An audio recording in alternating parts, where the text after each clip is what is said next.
সরকার গত 25শে মে একটি নতুন আইন জারি করেছে, সরকারি চাকরি সংশোধন অধ্যাদেশ 2025, যেখানে সরকারি কর্মচারীদের শাস্তির নিয়মে বড় পরিবর্তন আনা হয়েছে। আগে শাস্তি দেওয়ার আগে তদন্ত, শুনানি ও আপিলের সুযোগ থাকলেও এখন মাত্র 2 ধাপে 7 দিনের মধ্যে সিদ্ধান্ত নেওয়া হবে। অভিযোগ পেলে কর্মচারীকে 7 দিনের মধ্যে জবাব দিতে হবে। দোষী প্রমাণিত হলে আবার 7 দিনের মধ্যে শাস্তি দেওয়া যাবে, যেমন বদলি, পদোন্নতি বা চাকরিচ্যুতি।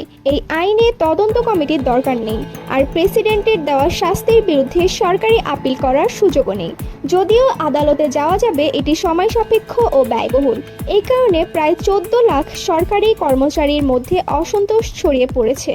অনেকে বলছেন এটি স্বেচ্ছাচারিতা ও ভয় তৈরি করে এমন শাসনের পথ খুলে দিয়েছে।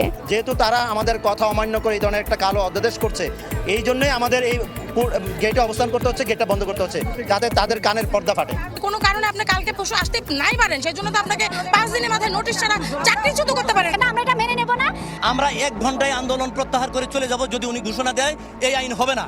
ধর্মঘট ও প্রতিবাদ নিষিদ্ধ করার মতো অবস্থা তৈরি হয়েছে বলে অনেকের অভিযোগ।